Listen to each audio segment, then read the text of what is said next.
أشهد أن لا إله إلا الله وحده لا شريك له ونشهد أن سيدنا وسندنا ونبينا وشفيعنا وهادينا ومرشدنا ومولانا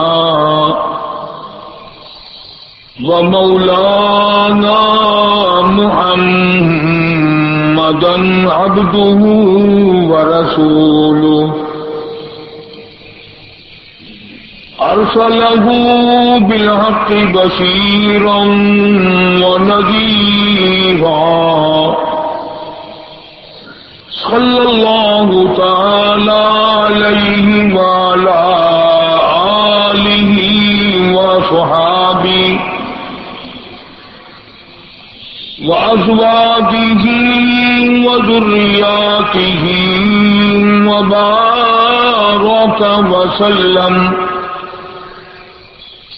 وسلم تسليما كثيرا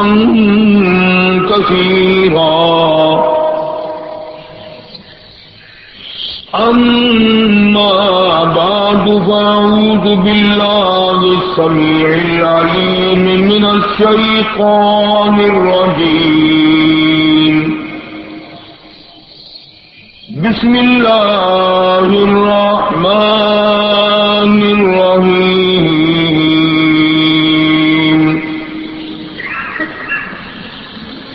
إنما يريد الله ليذهب عنكم الرجس أهل البيت ويطهركم تطهيرا واذكرن ما يتلى في بيوتكن من آيات الله والحكمة إن الله كان لطيفا خبيرا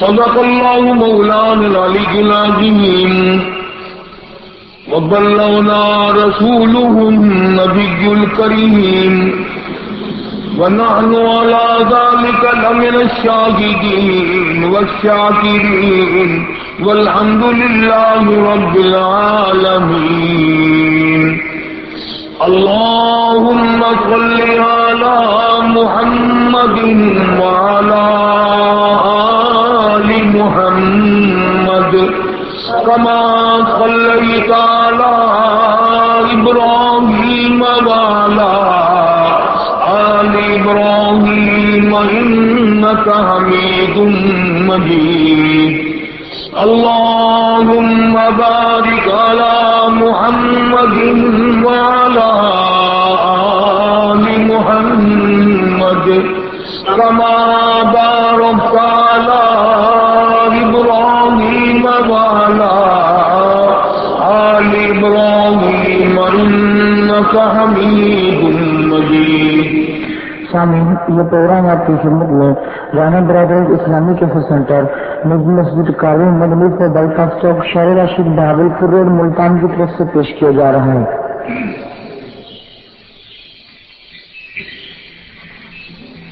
امام الانبیاء محبوب کبریا سرکار مدینہ صلی اللہ علیہ وسلم کا سارا خاندان پاک ہے. آپ کے تمام لواحقین، صحابہ کرام، اہل بیت تمام کے تمام کو اللہ پاک نے پاک فرما دیا.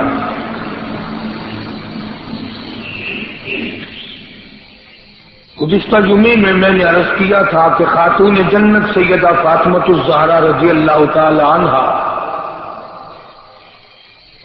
نہایت ہی بزرگ ترین تھی، اللہ والی تھی، فاقے کاٹنے والی تھی، ابا کے دین پر اس طرح سے چلی کہ 1 انچ بھی ادھر ادھر نہ ہوئی۔ اور کیوں نہ چلتی؟ آج آپ یہ بات سمجھیں کہ یہ جو دین ہے، دین جس کو کہتے ہیں، قدرتی بات ہے، ہماری اس طرف توجہ نہیں۔ ہم یہ پتہ تو لگا لیتے ہیں کہ یہ کپڑا کہاں بنتا ہے، ہم یہ پتہ تو لگا سکتے ہیں چینی کہاں بنتی ہے، ربڑ کا کارخانہ کہاں ہے، پلاسٹک کا کارخانہ کہاں ہے، چینی کے برتنوں کا کارخانہ کہاں ہے، فلاں پرزے کہاں بنتے ہیں۔ کبھی یہ بھی پوچھا کہ دین کہاں سے آیا ہے؟ کئی لوگوں کا خیال ہے کہ دین مولوی بناتے ہیں، کئی لوگوں کا خیال ہے کہ دین اولیاء کرام اور درویش فقیر جو ہے وہ بناتے ہیں، کسی کا خیال یہ ہے کہ دین نبی نے بنایا۔ یہ ساری باتیں غلط ہیں۔ دین سارے کا سارا آسمانی ہے۔ یہ جو نماز پڑھنے آئے بیٹھے ہو، جمعے کی نماز نہ مدینے میں بنی نہ مسجد میں بنی، یا عرش عظیم سے آئی ہے۔ نماز آسمانی ہے، قرآن کریم آسمانی ہے، روزہ آسمانی ہے، زکوٰۃ آسمانی ہے، حج آسمانی ہے۔ تمام دین کے جتنے احکام ہیں وہ سارے کے سارے آسمانی ہیں۔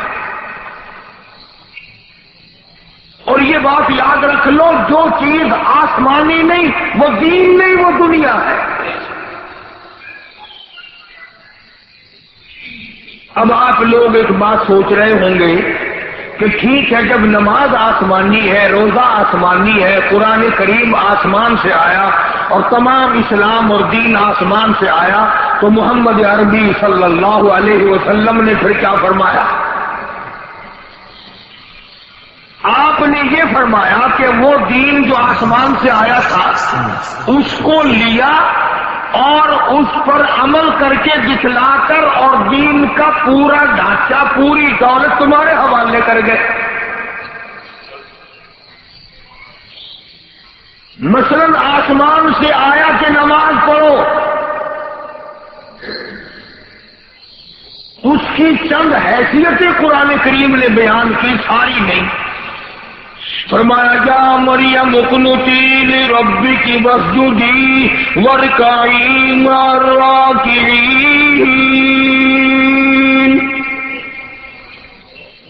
رکوع کرو رکوع کرنے والوں کے ساتھ، سجدہ کرو سجدہ کرنے والوں کے ساتھ۔ والذین یبیتون لربہم سجدا وقیاما، نماز میں قیام کرتے ہیں، رات کو عبادت کرتے ہیں۔ یعنی نماز کی رکوع قرآن نے بتایا، سجدہ قرآن کریم نے بتایا، کھڑا ہونا قرآن کریم نے بتایا، مگر نماز کی پوری تفصیل تو قرآن کریم نے نہیں بتلائی۔ پہلی رکعت پڑھ کے یوں بیٹھنا، گھٹنوں پہ ہاتھ رکھنا، اتحیات میں اس طرح سے بیٹھنا، یہ تفسیر اور شرح جو ہے یہ محمد الرسول اللہ صلی اللہ علیہ وسلم نے فرمائی۔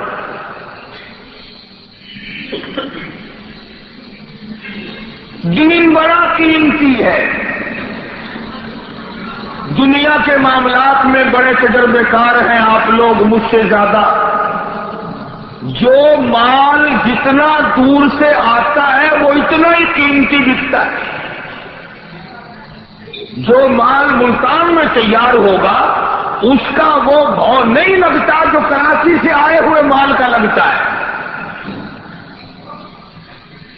جو مال جاپان سے آتا ہے اس کا بھاؤ اور زیادہ، جو امریکہ سے آتا ہے اس کی قیمت اور زیادہ، جو اور دور و دراز کے ملکوں سے آتا ہے اس کی قیمت اور زیادہ، اور جو مال آسمان سے آیا ہو اس کی کتنی قیمت ہوگی؟ عرش عظیم سے جو چیز آئی ہو، اللہ تعالیٰ جس کا بھیجنے والا ہو، خداوند کریم نے محمد عربی صلی اللہ علیہ وسلم کے حوالے دین کیا ہو، نگہبانی حضور کی کرائی ہو، بانی سارے اسلام بنا کے بھیجا ہو، وہ کتنی عظمتوں والی چیز ہوگی اور وہ دین کتنا قیمتی ہوگا۔ آج تمہاری نظروں میں مکان کی قیمت ہے، دکان کی قیمت ہے، پلاٹ کی قیمت ہے، سونے چاندی کی قیمت ہے، مگر دین کی کوئی قیمت نہیں۔ عملاً میں بھی آپ میں شامل ہوں، آپ لوگ بھی اسی پر قائم دائم ہیں کہ ہماری نظروں میں، ہمارے دلوں میں عملاً دین کی کوئی قیمت نہیں،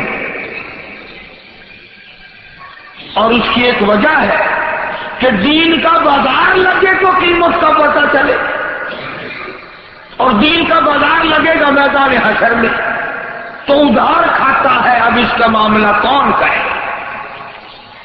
امام الانبیاء محبوب کبریا حضرت محمد مصطفیٰ صلی اللہ تعالی علیہ وسلم کے گھر والوں نے اس دین کے پیچھے بڑی بڑی قربانیاں دی۔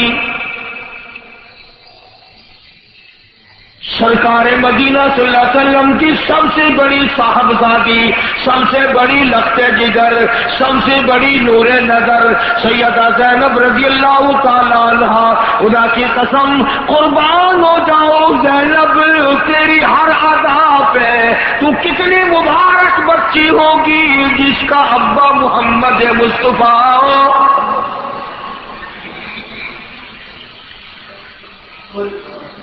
سیدہ خدیجہ رضی اللہ تعالی عنہا نے گود میں لے لے کر کے پالا۔ اس بچی کے بارے میں کیا کہو گے جس کو دل میں کئی کئی مرتبہ حضور کریم صلی اللہ علیہ وسلم سینے سے لگا کر پیار فرمایا کرتے تھے۔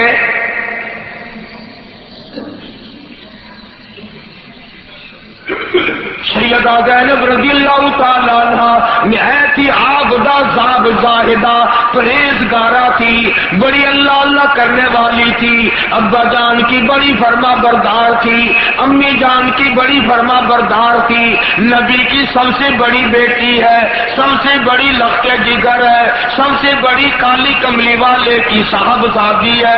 لوگ آج نام سے بھی واقف نہیں، مولوی بھی ڈر کے مارے نام نہیں لیتے، کبھی دوسرے لوگ ٹوٹ کے بھی پیسہ دینا بند نہ کر دے۔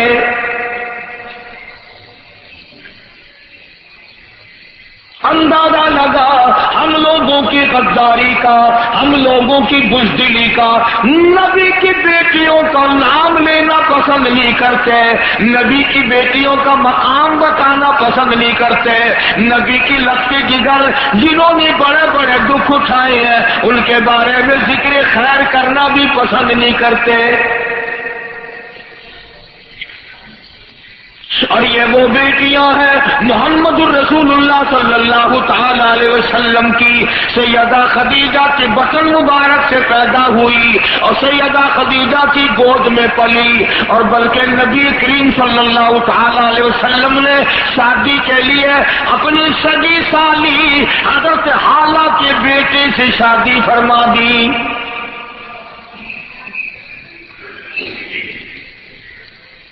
اتنی محبت تھی حضور کریم صلی اللہ علیہ وسلم کو اپنی سالی سے، حضرت حالہ سے، اگر دروازے پہ آ کر آواز لگا دیتی حضور دوڑ کر تشریف لاتے اور آواز لگاتے حالہ آ گئی، حالہ آ گئی، حالہ آ گئی۔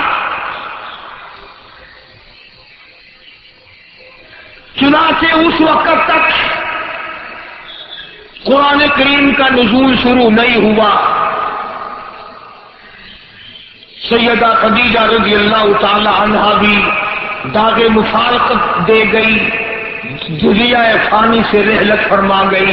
حضرت زینب رضی اللہ تعالی عنہا نے سیدہ ام کلثوم، سیدہ رقیہ اور سیدہ زینب فاطمہ الزہرا رضی اللہ تعالی عنہا کی پرورش بھی کی، تربیت بھی فرمائی، بڑی بہن ہونے کی وجہ سے۔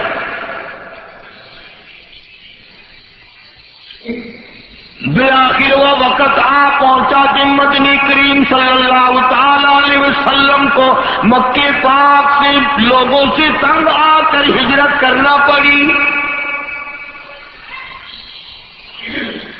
ظالموں نے امام الانبیاء صلی اللہ علیہ وسلم کو رات کو چین نہ لینے دی، دل کو سکون نہ آنے دیا، نہ پانی دیا نہ کھانا دیا، اتنا مارا سید دو عالم حضرت محمد الرسول اللہ صلی اللہ تعالی علیہ وسلم کو اور آپ کے صحابہ کرام کو. آج ان واقعات کو اگر پڑھو زمین پھٹ جاتی ہے.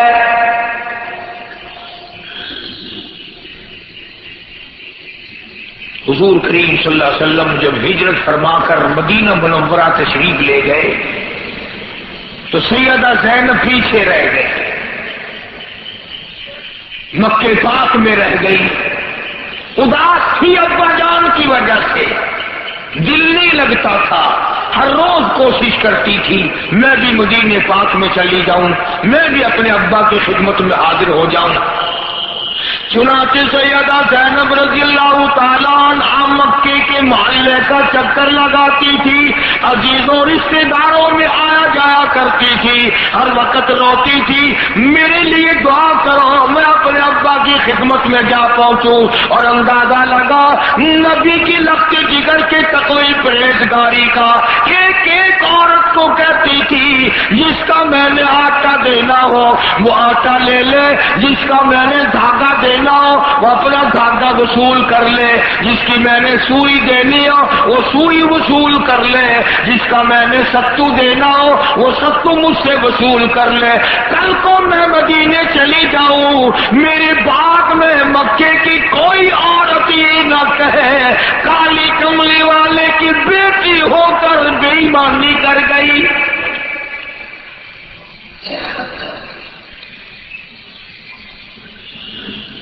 سیدہ زینب رضی اللہ تعالی عنہا کو تو اس بات کا فکر ہے کہ اس میں آخر زمان پیغمبر کی بدنامگی ہے. نبی کی بیٹی مکے کے کافروں سے پوچھتی پھرتی ہے، کافروں کی بیٹیوں سے پوچھتی ہے اگر میں نے تمہارا آنا ٹکا دمڑی ڈھیلا دینا ہو وصول کر لو، آٹا دینا ہو وصول کر لو، اگر تمہاری سوئی بھی میرے ذمے ہو مجھ سے وصول کر لو. کل کو یہ نہ کہنا زینب نبی کی بیٹی ہو کر ہمارا کھا کے چلی گئی. زینب کو خیرت آ رہی ہے کہ پیغمبر صلی اللہ علیہ وسلم کو زد نہ آئے، ان کے مشن پر زد نہ آئے. ہم نے حج بھی کر رکھے ہیں، نمازیں بھی پڑھتے ہیں اور نیک بنے پھرتے ہیں، مگر لوگوں کے قرضے مارتے ہیں، بے ایمانی کرتے ہیں، جھوٹ بولتے ہیں، بدماشی کرتے ہیں. کبھی تمہارے دماغ میں بھی یہ بات آئی کل کالے کملی والا میرا منہ دیکھ کر کیا کہے گا اور بے حیا تو ہی میرا نام لیوا تھا. توحید-سنت.com بازار میں جا کے دیکھو وہاں فریب ہی فریب، ٹھگی ٹھگی. مارکیٹ میں جاؤ جھوٹ ہی جھوٹ. کچہریوں میں جاؤ وہ تو ماشاءاللہ درباری سارے کا سارا صحابہ کرام کے زمانے کا ہے. کیا بات ہے، کچہری والے کیا کریں؟ اصل قصور تو تمہارا ہے نا. بچوں کو کھلاتے ہیں دال کا گوشت، دال کا گھی، اور افسروں کو لا کے دیتے ہیں دیسی گھی کے پیپے.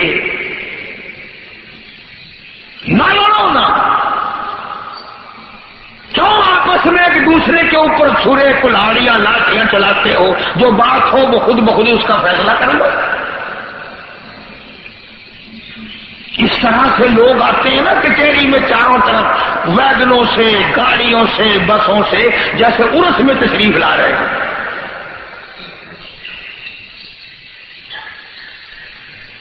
کوئی آدمی آج یہ نہیں کہہ سکتا کہ میرا تقوی، میری پرہیزگاری کس طرح کی ہے اور کس طرح پر ہم لوگ کاربند ہیں.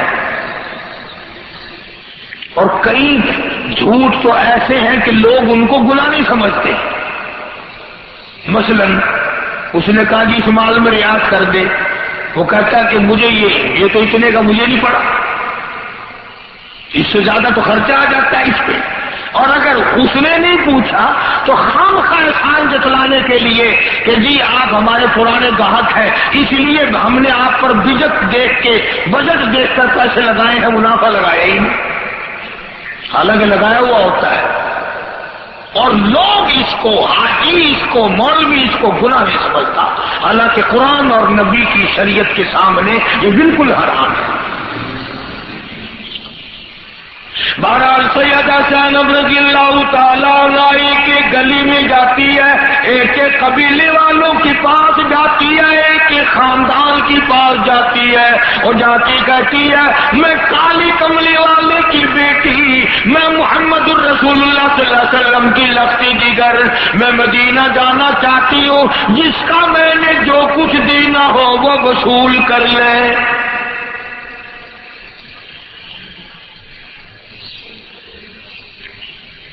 بالآخر وہ وقت آیا کہ سیدہ زینب رضی اللہ تعالی عنہ اپنے دیور کے ساتھ اونٹ پہ سوار ہو کر رات کو مکے سے نکلی کہ مدینے پہنچ جاؤں، ابا کی خدمت میں حاضر ہو جاؤں۔ کئی میل باہر تشریف لے گئی، مکے کے سرداروں کو پتہ چل گیا، مکے کے چودھریوں کو پتہ چل گیا کہ آخر الزماں پیغمبر کی بیٹی بچ کر نکل رہی ہے۔ اندازہ لگاؤ، عزت والے بیٹھے ہو، بیٹیوں والے بیٹھے ہو، دھیوں والے بیٹھے ہو، اندازہ لگا سارا مکہ باہر نکل پڑا، پکڑو کالی کملی والی کی بیٹی کو پکڑو۔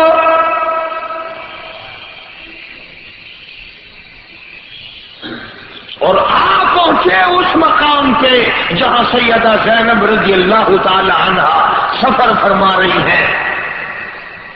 گھیرے میں لے لیا ڈاکی کو، اونٹنی کو۔ سیدہ زینب رضی اللہ تعالی عنہ کے دیور نے بڑا سمجھایا، ظالمو کچھ نہ کہو، قریش کی آبرو ہے، ہاشمی خاندان کی آبرو ہے، عبد المطلب کے خاندان کی آبرو ہے، محمد مصطفیٰ صلی اللہ علیہ وسلم کی عزت ہے، کچھ نہ کہو۔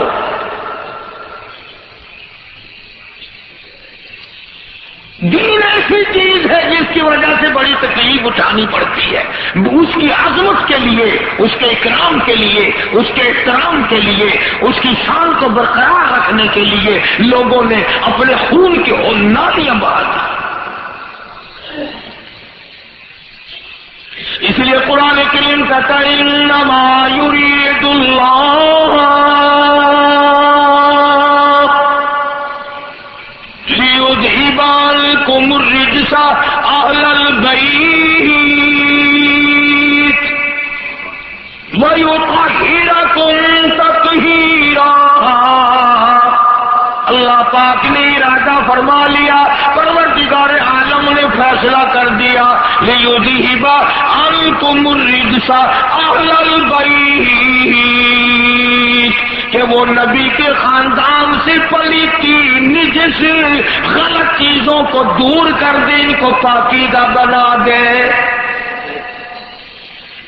اہل البیت، نبی کے گھر والوں کو پاک بنا دے۔ سمجھنے والوں نے خوب سمجھا، قرآن کہتا اہل البیت گھر والے، عربی میں بیت کہتے گھر کو، اہل کے معنی گھر والے۔ قرآن کریم نے اعلان کر دیا نبی پاک، نبی کی آل بھی پاک، نبی کا گھرانہ بھی پاک، اور بلکہ میں تو دیوبندی علماء کرام کا خادم اور غلام ہوں، میرا ایمان ہے، میرا عقیدہ ہے، جو کپڑا نبی کے جسم اقدس کو لگ گیا وہ کپڑا بھی پاک۔ زمین کے جس حصے پہ امام الانبیاء نے قدم مبارک لگا دیا وہ زمین بھی پاک۔ جس شے کو کالی کملی والے کا ہاتھ مبارک لگ گیا وہ شے بھی پاک۔ اللہ جناب عائشہ صدیقہ رضی اللہ تعالی عنہا روٹیاں پکا رہی ہے تندور میں، تشریف لے آئے، کہہ دو محمد عربی صلی اللہ علیہ وسلم۔ آپ نے فرمایا عائشہ ایک روٹی آج میں بھی پکاؤں گا۔ عرض کیا آقا میں خدمت کے لیے حاضر ہوں، قربان ہو جاؤں، میں جو ہر وقت تیار ہوں۔ فرمایا نہیں، میں اپنی خوشی سے پکاؤں۔ ایک روٹی پکائی، تندور میں لگا دی۔ سیدہ عائشہ صدیقہ رضی اللہ تعالی عنہا کی لگائی ہوئی روٹیاں ساری پک گئیں، تندور سے باہر نکال لی۔ اس روٹی کا پانی خشک نہیں ہوتا جو محمد مصطفیٰ صلی اللہ علیہ وسلم نے پکائی تھی۔ بار بار جھانکتی ہے، بار بار دیکھتی ہیں، بار بار دیکھتی ہیں۔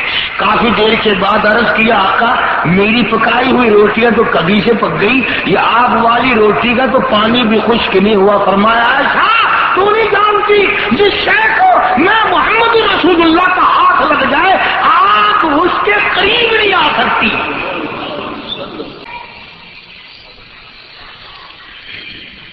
بھاگ کیسے قریب آئے جس چیز کو میرا ہاتھ لگ گیا؟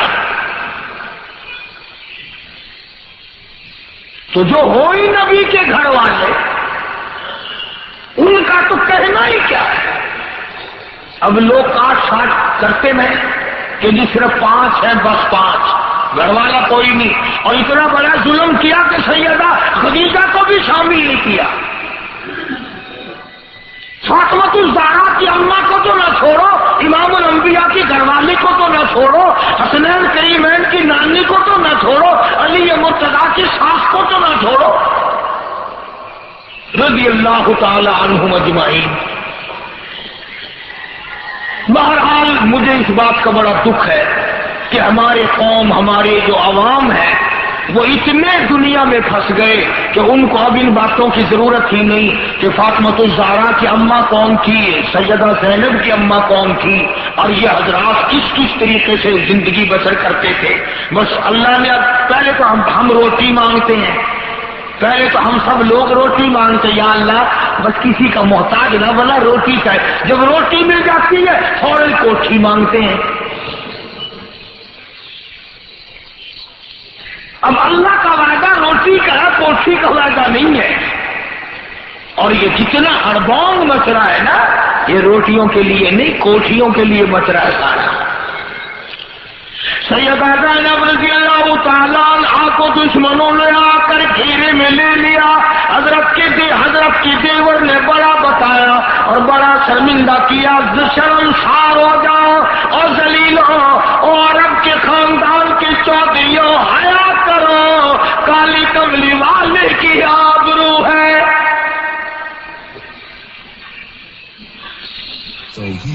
نہ باز آئے سیدہ زینب رضی اللہ تعالیٰ عنہا کو نیزہ مارا، اونٹ سے ڈاچی سے نیچے گرا دیا۔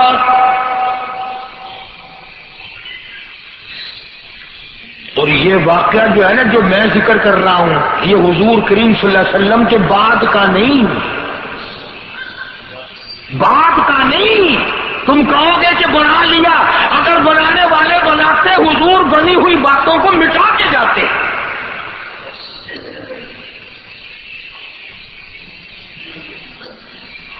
سیدہ زینب رضی اللہ تعالیٰ عنہا کو حمل تھا، اوپر سے گری، نیزہ مارا، ساقط ہو گیا۔ خدا کی قسم ملتان کے مسلمانوں، جس دین کو آج تم نے مفت کا مال سمجھا ہوا ہے، جس دین کو تم نے لاواری سمجھا ہوا ہے، جس دین کو تم نے بے وارثہ سمجھا ہوا ہے، جس دین کو تم نے یوں ہی سمجھا ہوا ہے، اس دین کی وجہ سے نبی آخر الزمان کی بیٹی کو دین کی دشمنی کی وجہ سے گھسیٹ کر مکے والے واپس لے آئے۔ دیکھ کر حضور کریم صلی اللہ علیہ وسلم کو بھی رونا آیا۔ کسی پر بس نہیں، بڑا بڑا دکھ اٹھائے۔ چنانچہ جنگ بدر ہوا۔ جنگ بدر میں اس وقت تک مسلمان نہیں بنا تھا جناب سیدہ زینب رضی اللہ تعالی عنہا کا گھر والا ابو العاص وہ بھی اور حضرت عباس وغیرہ یہ رضی اللہ تعالیٰ عنہ بعد میں تو مسلمان بنے یہ سارے کے سارے ان قیدیوں میں شامل تھے جو بدر کے قیدی مدینہ پاک میں آئے.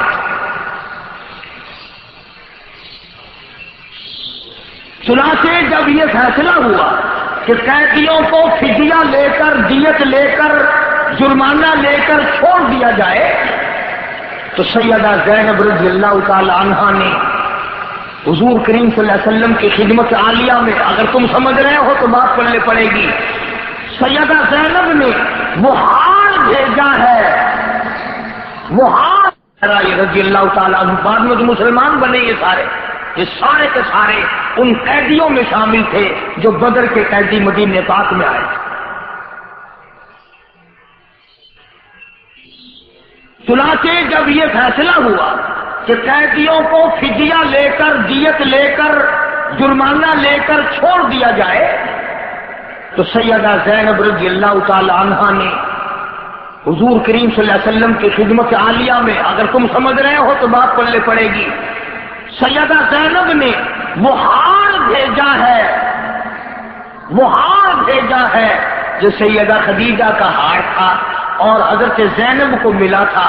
اس وقت اپنے خامند کا جرمانہ ادا کرنے کے لیے، پیسے ادا کرنے کے لیے، دیت ادا کرنے کے لیے حضور کی خدمت میں حضرت زینب نے اپنی اماں والا ہار حضور کی خدمت میں بھیج دیا.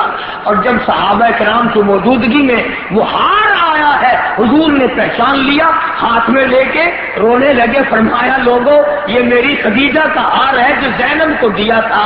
اگر تم سب واہ نبی آخر الزمان قربان جاؤ تیری نبوت پہ، تیری رسالت پہ، تیری امامت پہ، تیرے فیصلے پہ، تیری عظمت پہ قربان جاؤں، اور امام الانبیاء ہو کر صحابہ کرام کو فرمایا سارے آ جاؤ، سارے اکٹھے ہو جاؤ. سب کو فرمایا یہ زینب کا ہار ہے اور یہ وہ ہار ہے جو اس کو خدیجہ نے دیا تھا، اپنے خامن کی رہائی کے لیے اس نے بھیجا ہے. اگر تم اجازت دو میں یہ زینب کا ہار واپس کر دوں.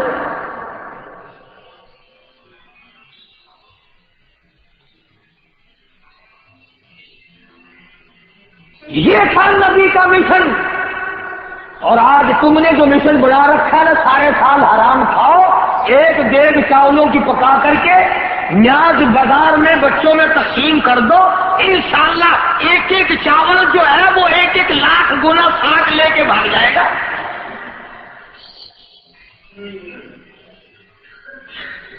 تمہیں کس نے مت لائی ہے؟ نبی کی بیٹیوں کے لہو بہ گئے، تم جنت میں پھونک مار کے جانا چاہتے ہو. نبی کی بیٹیوں کو گھسیٹ کر مکے میں لایا گیا اور تم یوں ہی ایئر کنڈیشن میں بیٹھے بیٹھے جنت میں جانا چاہتے ہو. چنانچہ صحابہ کرام رضوان اللہ تعالی علیہم اجمعین کی جماعت نے برجستہ تمام نے عرض کر دیا، کالی کملی والے آپ بالکل مختار ہیں، یہ سیدہ زینب کا ہار بالکل واپس کر دو. اگر آپ حکم دیں ہم اپنی آپ کی بیٹی کی اور خدمت کے لیے بھی تیار ہیں. اس کا نام ہے عدل، اس کا نام ہے فیصلہ، اس کا نام ہے کہ کسی کا کوئی لحاظ نہیں. اپنی بیٹی کا ہار اگر واپس کرنے کو دل چاہا تو تمام مسلمانوں سے اجازت لی. سیدہ زینب رضی اللہ تعالی عنہا صحت یاب نہ ہو سکی، ایک عرصے تک بیمار رہی. ابو العاص مکے چلے گئے اور وہاں جا کر انہوں نے بھی کلمہ پڑھ کر اعلان کر دیا کہ میں بھی حضور صلی اللہ علیہ وسلم کا غلام ہوں. چنانچہ اتنی غربت تھی سیدہ زینب رضی اللہ تعالیٰ عنہا کے زمانے میں، بڑی سخت بیمار رہی، بڑی علیل رہی. امام الانبیاء کی لگتے جگر ہو کر اچانک خبر دی گئی، کالی کملی والے تیری بیٹی سیدہ زینب انتقال کر گئی.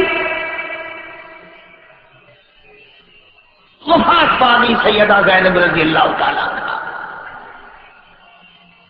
آپ صلی اللہ علیہ وسلم نے فرمایا غسل دو، اور یوں فرمایا بڑے دکھ اٹھائے ہیں میری بچی نے دین کے پیچھے. اچھی طرح سے غسل دینا، اچھی طرح سے وضو کرانا، اچھی طرح سے عظمت کے ساتھ غسل دینا. نبی نے اپنی بیٹی کے غسل کے بارے میں فرمایا اچھی طرح سے غسل دینا.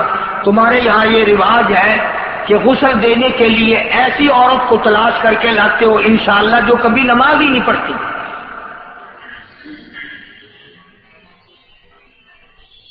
باپ کا مکان تو بڑا آسان ہے لینا، باپ کی دکان پر قبضہ کرنا بڑا آسان ہے، باپ کے کارخانے پہ قبضہ کرنا بڑا آسان ہے، باپ کو غسل دیتے ہوئے بڑی تکلیف ہوتی ہے. جی ہمیں تو غسل دینا آتا ہی نہیں نا. اگر جناب کو غسل نہیں آتا تو آپ غسل کرتے کیسے ہیں جناب؟ اپنا غسل کیسا کرتے ہیں، کیسے کرتے ہیں آپ؟ جو غسل آپ کے طریقے کا ہے، اپنے غسل کا طریقہ، وہی میت کے غسل کا طریقہ. صاف نہیں کہتے، مردے کو ہاتھ لگاتے ہوئے ڈر لگتا ہے کبھی میں بھی مر جاؤں.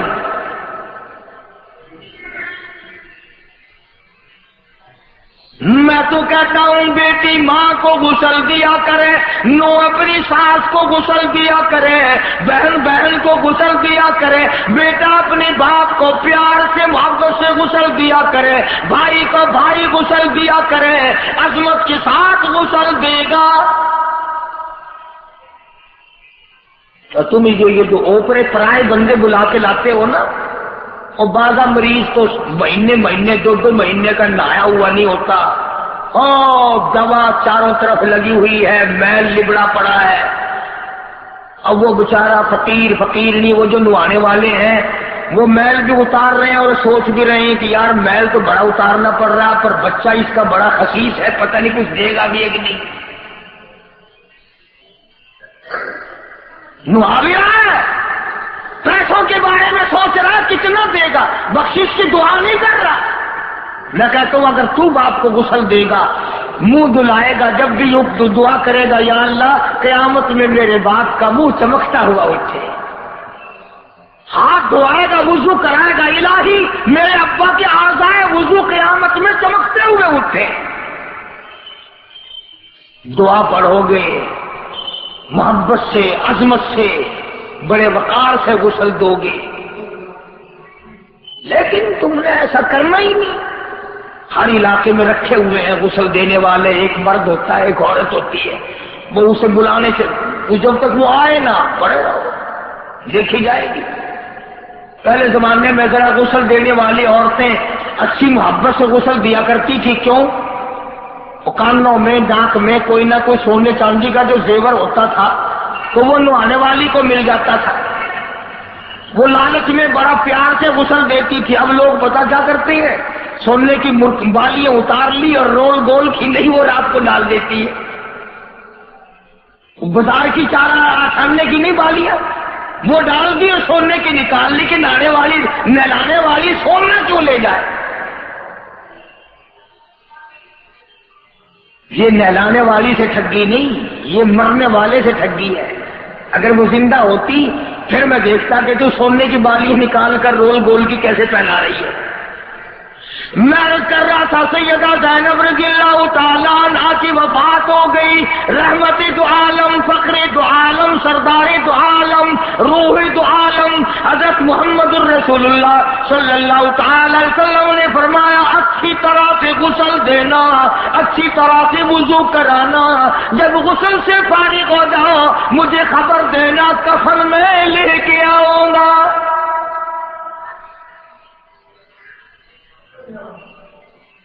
چنانچہ حضرت زینب رضی اللہ تعالی عنہا کو غسل دے دیا گیا، وضو اچھی طرح سے کرایا گیا اور اطلاع کی گئی کہ اب آپ کی بچی کو غسل دیا جا چکا ہے.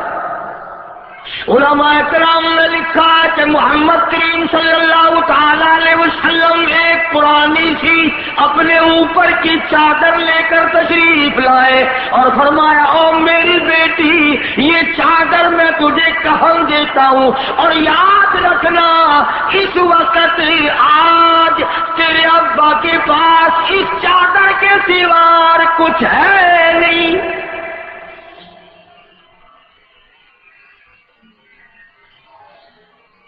تو اگر نبی کا کلمہ پڑھتا ہوا مر جائے تو تو کامیاب ہو جائے۔ جو بیٹی اپنے ابا کی چادر کا کفن لے کے گئی ہے، خدا کی قسم وہ کتنے اونچے درجے والی بن گئی۔ ادھر نبی کے نطفے سے پیدا ہوئی، ادھر نبی کے گھر میں پلی، نبی کی گود میں پلی، نگاہ نبوت نے اس کو پالا، نبی کے ہاتھوں نے پالا، نبی کی شفقتوں اور رحمتوں نے اس کو پالا، اور آج جب دنیا سے گئی اپنے ابا امام الانبیاء کی چادر کا کفن اوڑھ کے گئی۔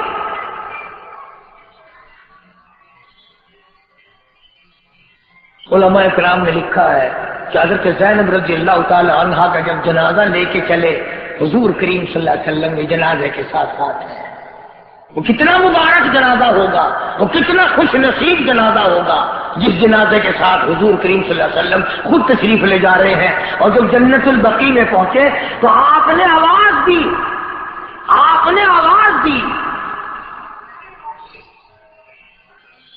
زینب کو قبر میں اپنے ہاتھوں سے اتاروں گا، زینب کو میں قبر میں اپنے ہاتھوں سے اتاروں گا، قبلہ رخ میں خود موڑوں گا۔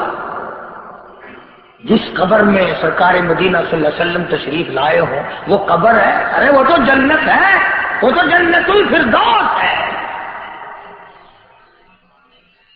ساکھوں کے دکھ اٹھائے، کپڑوں کے دکھ اٹھائے، یہ وہ زینب ہے جس نے شعب ابی طالب میں اپنے ابا کے ساتھ مکے کے بائیکاٹ کے زمانے میں 2.5 برس تک درختوں کے پتے چبائے اس زینب نے، پر ابا کا دامن نہ چھوڑا۔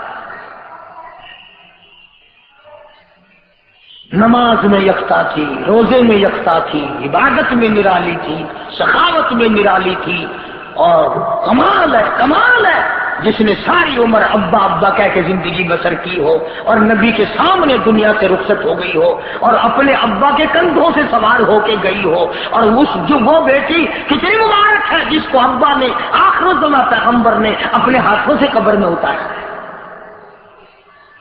سمجھانا میں یہ چاہتا تھا کہ لوگ یہ جانتے بھی نہیں کہ نبی کی اور بیٹی بھی ہے کہ نہیں۔ کیا کہنا اس بیٹی کا جو پیدا نبی کے سامنے ہوئی، زندگی نبی کے سامنے بسر کی، اور جس کو غسل نبی کی گھر والیوں نے دیا، اور جس کو کفن نبی کی چادر کا ملا، اور جس کو جنازے کو کندھا دینے والے امام الانبیاء ہیں، اور جس کے قبر میں اتارنے والے شہنشاہ کائنات حضرت محمد کریم صلی اللہ علیہ وسلم کی ذات ہے۔ تو فرمایا انما یرید اللہ لیذہب عنکم الرجس اہل البیت ویطہرکم تطہیرا۔ اللہ پاک نے فیصلہ کر دیا، نبی کی آل پاک، نبی کا گھر پاک، نبی کی گھر والی پاک، نبی کا سارا خاندان پاک، نگاہ نبوت جس پہ پڑ گئی وہ بھی پاک ہے، جس زمین پہ قدم مبارک لگ گیا وہ بھی پاک۔ میں کہتا ہوں زمین کے جس حصے پہ کالی کملی والے نے تھوک دیا وہ بھی پاک۔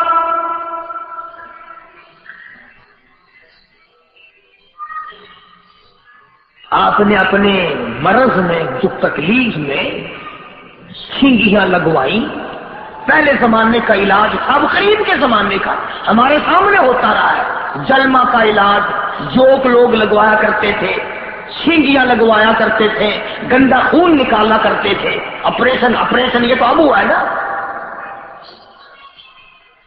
حضور کریم سب کہہ دو صلی اللہ علیہ وسلم نے سینگیاں لگوائیں، برتن میں خون جمع فرمایا،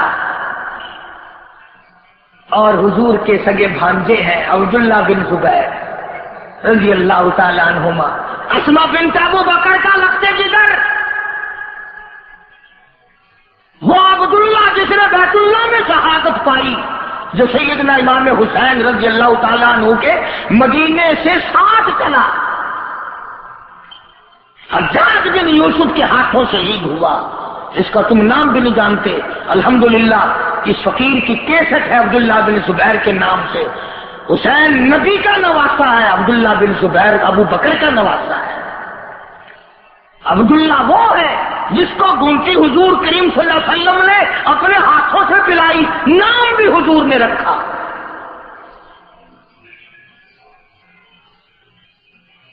عبداللہ بن زبیر رضی اللہ تعالی عنہ وہ عظمتوں والا جوان ہے کہ جس کی انتہا نہیں. سیدہ اسماء بنت ابو بکر رضی اللہ تعالی عنہا نبی کریم صلی اللہ علیہ وسلم کی سالی ہے، اور یہ وہ ابو بکر کی بیٹی ہے جس نے ہجرت والی رات ناشتہ تیار کر کے ساتھ دیا اور پھر مار کھا کھا کر غار میں حضور کو کھانا پہنچاتی رہی. تو حضور صلی اللہ علیہ وسلم نے سینگیاں جو لگوائیں، خون برتن میں لیا اور اپنے بھانجے عبداللہ بن زبیر سے فرمایا یہ کئی ایسی جگہ پھینک کے ڈال کے آنا جہاں کسی کا پیر نہ آئے، بے ادبی نہ ہو. عبداللہ بن زبیر گئے اور جلدی سے واپس آ گئے. تو حضور کریم صلی اللہ تعالی علیہ وسلم نے پوچھا عبداللہ کہاں ڈال کے آیا میرا لہو، میرا خون کدھر ڈال کے آیا؟ تو جلدی سے واپس آ گیا. عرض کرنے لگا میرے آقا ایسی جگہ ڈال کے آیا ہوں جہاں کسی کا پیر تو کیا نظر اور نگاہ بھی نہ پڑے گی.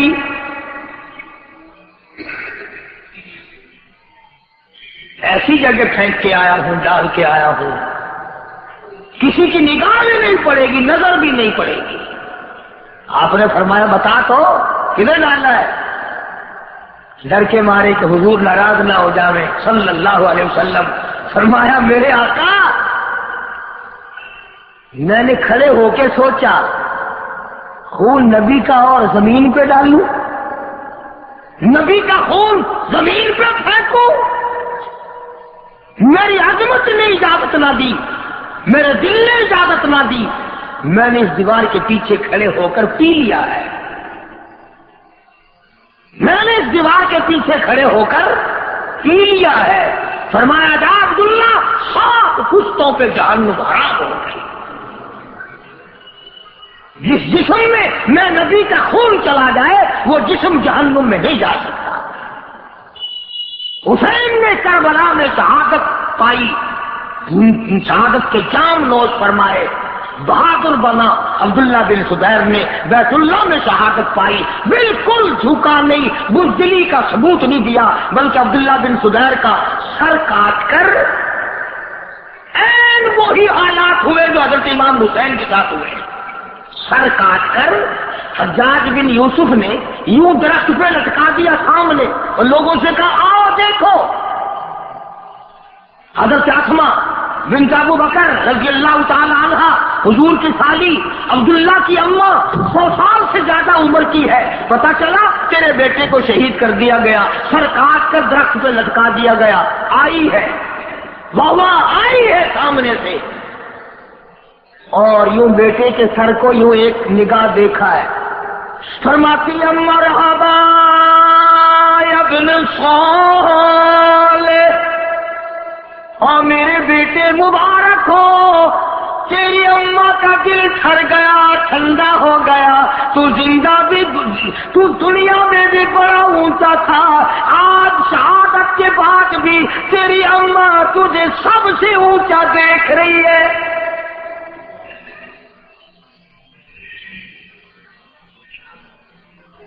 بات یہاں سے چلی نبی پاک، نبی کا خاندان پاک. جس لکڑی کو نبی نے ہاتھ لگا دیا وہ لکڑی پاک. ہاتھ نہیں، چاند کو اشارہ کیا تو چاند کا جگر پھٹ گیا. درختوں کو اشارے کیے وہ مجبور ہو گئے تعمیل پر. درخت پرندوں کو اشارہ کر دیا وہ چیچی کرتے ہوئے سامنے آ گئے. میں کہتا ہوں کہ جہاں نگاہ پڑی وہی سب کچھ بن گیا، اس لیے کہ کمال ہے. فرمایا تیری صورت، تیری سیرت، تیرا نقشہ، تیرا جلوہ، تبسم گفتگو بندہ نوازی خمد پیشانی، سارے جہان کو پاک کر دیا. بلکہ وہی اور ہیرا تم تطہیرا، قرآن کہتا ہے کہ نبی کی آل کو میں نے اتنا مقام دیا، خود بھی پاک ہے، دوسروں کو بھی پاک کر دیتے ہیں. جو ان کے مشن پہ چلا، جو ان کی عظمتوں پہ آیا، جس نے راہ ہدایت پایا اور ان کی عزت کی، وہ بھی انشاءاللہ پاک ہی ہو کر کے مرے گا اور جنت الفردوس میں گناہوں سے پاک ہو کر کے ہی جائے گا۔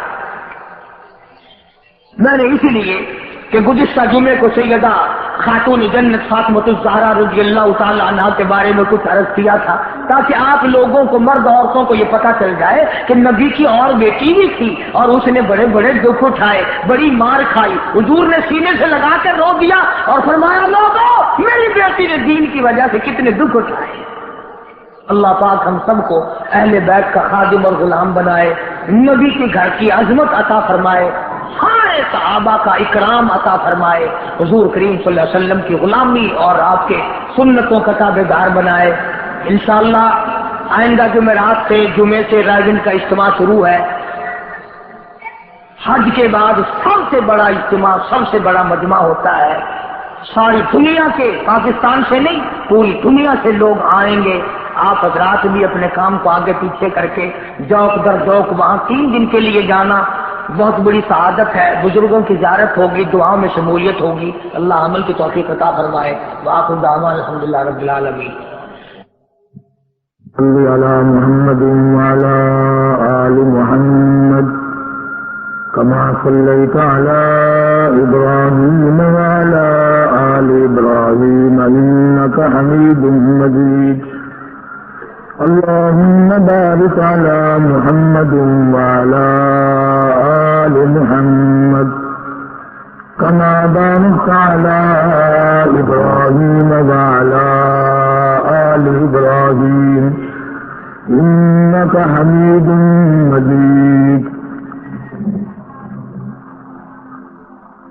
أعوذ بالله من الشيطان لا الہ الا اللہ، لا الہ الا اللہ، توحید-سنت.com الا اللہ، لا الہ الا اس ویب سائٹ پر ملاحظہ فرمائیے ممتاز علماء کرام کی تقاریر، درس قرآن و حدیث، اسلامی کتب کا وسیع ذخیرہ، فرقہ باطلہ سے مناظرے اور بہت کچھ۔